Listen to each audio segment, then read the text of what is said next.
जय श्री सीताराम भक्तों, स्वागत है आपका हमारा YouTube चैनल ब्रह्मेश्वर महादेव ज्ञान दर्पण में। भक्तजनों, आज हम चर्चा करने वाले हैं प्रदोष व्रत के बारे में।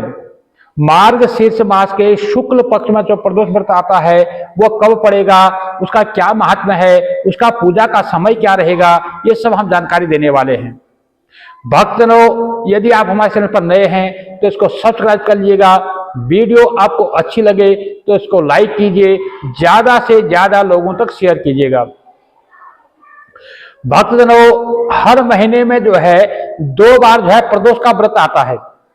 शुक्ल पक्ष और कृष्ण पक्ष दोनों में जो है प्रदोष का व्रत होता है। और हर महीने जो है त्रयोदशी तिथि को जो है प्रदोष का व्रत किया जाता है।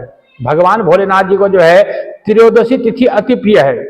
जैसे भगवान विष्णु को जो है श्री हरि विष्णु को जो है एकादशी तिथि प्रिय है, भगवान गणेश जी को चतुर्थी तिथि प्रिय है, उसी प्रकार से जो है भगवान भोलेनाथ को जो है ये त्रयोदशी तिथि अति प्रिय है। इसलिए इस दिन जो है त्रयोदशी तिथि के दिन ही प्रदोष का व्रत किया जाता है। प्रदोष का जो व्रत का पूजन है वो सायंकाल के समय, जब भगवान सूर्यदेव अस्तांचल को जा रहे, जब अस्त हो रहे हों, उस समय जो है सूर्य अस्त के लगभग 3 घड़ी पहले से लेके 5 घड़ी बाद तक अग्नि के समय को जो है प्रदोष काल कहते हैं। लगभग हमारे जो अंग्रेजी टाइम के हिसाब से 3 घंटे के आसपास जो है के समय को जो है प्रदोष काल कहते हैं। तो उस समय जो है भूत भावन भोलेनाथ जी का जो है पूजन किया जाता है प्रदोष काल में।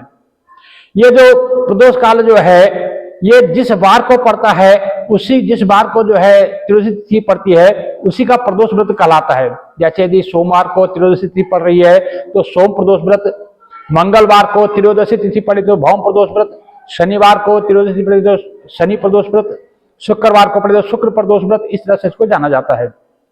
तो इस बार जो है 2024 में जो मार्गशीर्ष शुक्ल पक्ष की जो त्रयोदशी तिथि है ये 12 दिसंबर गुरुवार को रात्रि में जो है 10:27 पे जो है त्रयोदशी तिथि प्रारंभ हो रही है, जो 13 दिसंबर शुक्रवार को शाम को 7:41 तक जो है रहेगी। तो 13 दिसंबर शुक्रवार को ही जो है प्रदोष का व्रत किया जाएगा, इसलिए इसको जो है शुक्र प्रदोष के नाम से जाना जाएगा। भक्तजनों, प्रदोष काल की जो पूजा होती है वो शाम को प्रदोष काल में होती है, उसी का जो है मुख्य इसमें विधान होता है। ये जो शुक्र प्रदोष का जो व्रत है ये स्त्री सुख को देने वाला होता है। इससे जो है जिन बच्चों के जो है किसी कारण से विवाह नहीं हो पा रहा हो उनको जो है इस शुक्र प्रदोष का व्रत करना चाहिए और भगवान शंकर जी को जो है इसमें जो है अभिषेक करना चाहिए और उससे जो है उनकी मनोकामना पूर्ण होती है।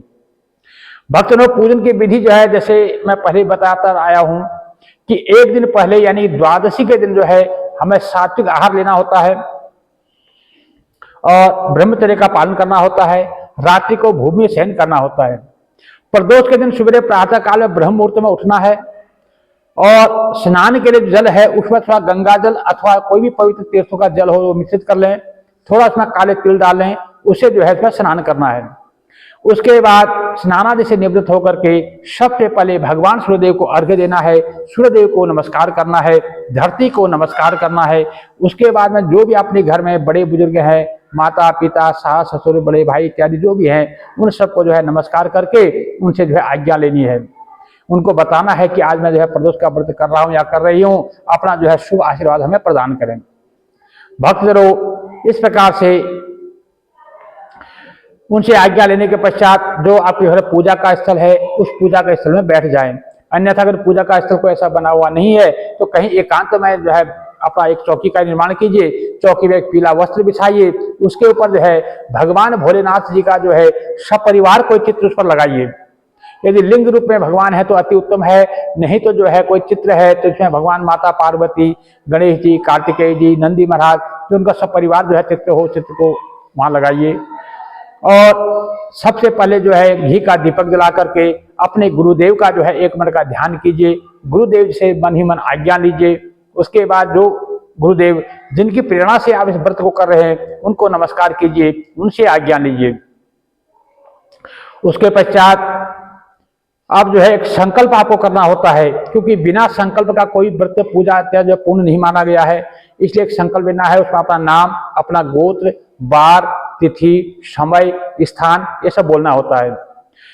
वैसे संकल्प की संक्षेप विधि जो हम पहले बता चुके हैं, उसका आप लिंक जो है हमारे डिस्क्रिप्शन में मिल जाएगा, वहां से आप लिंक देख सकते हैं। तो भक्तजनों, इस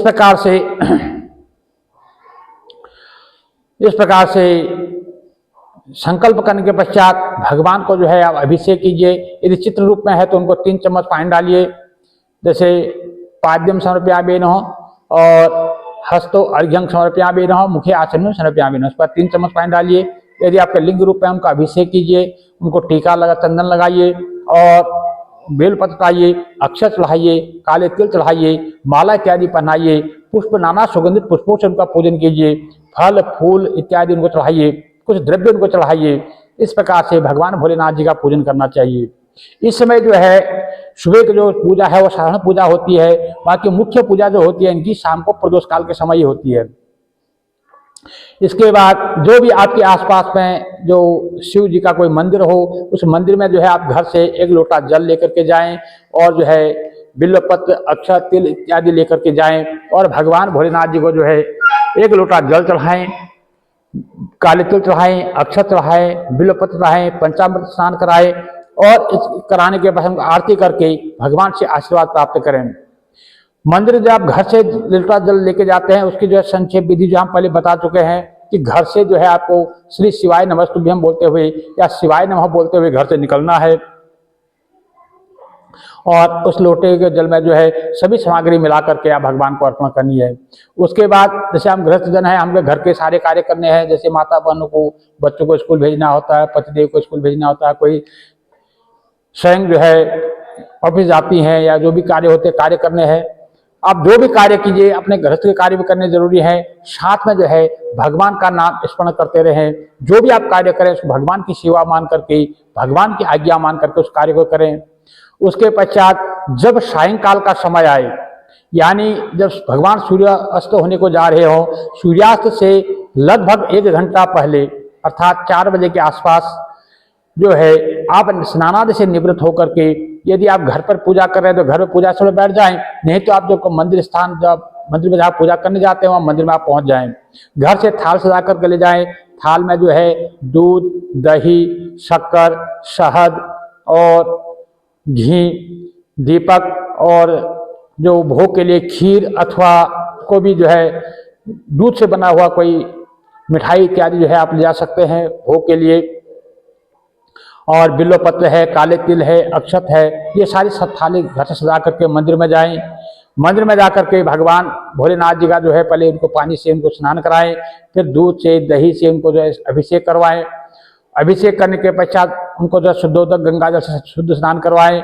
उसके बाद चंदन लगाएं, अक्षत चढ़ाएं, काले तिल चढ़ाएं, बिल्वपत्र चढ़ाएं और जो है नाना सुगंधित जो है भांग, धतूरा, समी पत्र इत्यादि आप जो है इनको नाना पुष्पों से, पत्रों से उनको आच्छादित करें, उनको चढ़ाएं और उसके बाद उनको जो है भोग अर्पण करें। कुछ ना कुछ फल उनको चढ़ाएं और कुछ भोग में जो है खीर लाए हैं तो खीर का भोग लगाएं या कोई बर्फी इत्यादि जो भी आप जो भी लाए हैं दूध से बना हुआ पदार्थ का। वैसे शुक्र में जो है सफेद चीज का भोग लगता है तो उनका भोग अर्पण करें और उसके बाद जो है कुछ ना कुछ दक्षिणा जरूर चढ़ाएं, चाहे आप घर पर पूजा कर रहे हो चाहे मंदिर में कर रहे हो, क्योंकि बिना दक्षिणा के जो है पूजा पूर्ण नहीं होती है। तो यदि घर पर आप पूजा कर रहे हैं तो अगले दिन जो है उस पूजा में जो दक्षिणा चढ़ाई है उसको किसी देव मंदिर में अथवा किसी ब्राह्मण को दान करते हैं। और यदि मंदिर में आप कर रहे हैं तो आप वहाँ पर मंदिर में पुजारी जी होंगे, वो विधिवत ढंग से जो है संकल्प करा करके आपकी पूजा वहाँ पर संपन्न करा देंगे। तो इस प्रकार से आप पूजन करें। पूजन करने के पश्चात जो है ये शुक्र प्रदोष की जो है कथा सुननी चाहिए। कथा जो है हम अगले वीडियो में आपको भेजेंगे, तो उसको जो है आप कथा के लिए जो है अच्छा इंतजार करना पड़ेगा। तो शुक्र प्रदोषी व्रत की जो कथा सुनिए। कथा सुनने के पश्चात जो है उनकी आरती कीजिए। भगवान की आरती करने के पश्चात जो है थोड़ी देर वहाँ बैठ करके कीर्तन कीजिए, नाना प्रकार की स्थितियों से भगवान भोलेनाथ का भजन कीजिए, पूजन कीजिए। यदि कोई गुरु मंत्र मिला है तो गुरु मंत्र का जाप कीजिए, नहीं तो जो है श्री शिवाय नमस्तुभ्यम या श्री सांब सदाशिव, श्री सांब सदाशिव का जाप कीजिए या श्री शिवाय नमः का जाप कीजिए। इस प्रकार से जो है भगवान भोलेनाथ जी का जो है जाप कीजिए, पूजन कीजिए और 1 घंटा 2 घंटा जितना आप वहां बैठ सकते हैं अपना भजन कीर्तन से भगवान भोलेनाथ का जो है भजन कीजिए। और उसके पश्चात जो है घर में आकर के जो है इस व्रत का जो है पालना करना होता है। कई लोग क्या होता है कि शाम को ही पूजन के पश्चात इसका पालना कर लेते हैं और कई लोग जो है अगले दिन चतुर्दशी के इसका पालना करते हैं। और शाम को जो है वैसे इसका नियम यही है कि शाम को पूजा के पश्चात जैसे खीर या जो भी आपने खीर का जो भोग लगाया भगवान को, उसी को से जो है इसका जो है व्रत को खोलना होता है, उसी का जो है पालना करना होता है। पालना से पहले जो है ब्राह्मण भोजन कराना होता है। ब्राह्मण भोजन के लिए यदि शाम के समय ब्राह्मण भोजन की व्यवस्था नहीं बन पाती है तो उनके भोजन के निमित्त जो है कुछ जो है अन्न निकाल लेना चाहिए, उसमें दक्षिणा इत्यादि रख करके एक संकल्प कर लें, उसको अगले दिन प्रातः काल में जो है किसी देव मंदिर में अथवा किसी ब्राह्मण को दान कर दें। क्योंकि जो ब्राह्मण भोजन का जो अन्न है ये ब्राह्मण को ही दिया जाता है, गरीबों में ना दे करके, बल्कि ये ब्राह्मण को ही दिया। गरीबों को आप अलग से दे सकते हैं, परंतु ये जो ब्राह्मण भोजन के निमित्त का जो भोजन है ये ब्राह्मण को ही दिया जाता है। तो इस प्रकार से ये करवा करके आप जो है उसके बाद अपना व्रत को खोल सकते हैं, व्रत का जो है पालना कर सकते हैं। तो इस प्रकार से भगवान भोलेनाथ जी का जो है आपको आशीर्वाद प्राप्त होता है। इसका जो पूजन का जो समय रहेगा शाम को वो 4:32 से लेकर 6:17 तक का जो है समय इस पर जो है पूजन का अति शुभ रहेगा। बाकी आप जो है पूजा तो इसके लिए रात भर आप पूजा कर सकते हैं, जब तक आप जगह जब तक आप पूजन कर सकते हैं, कीर्तन भजन कर सकते हैं, परंतु इसका जो मुख्य जो पूजा का जो समय है वो शाम को यही रहेगा। भक्तजनों, यदि अभी तक आपने हमारे चैनल को सब्सक्राइब नहीं किया सब्सक्राइब कर लीजिएगा। वीडियो आपको अच्छी लगे तो लाइक कीजिए, ज्यादा से ज्यादा लोगों तक शेयर कीजिएगा। भक्तजनों, इसकी जो कथा की जो वीडियो है वो हम जल्दी आपको भेजेंगे, उसका आप इंतजार करना पड़ेगा।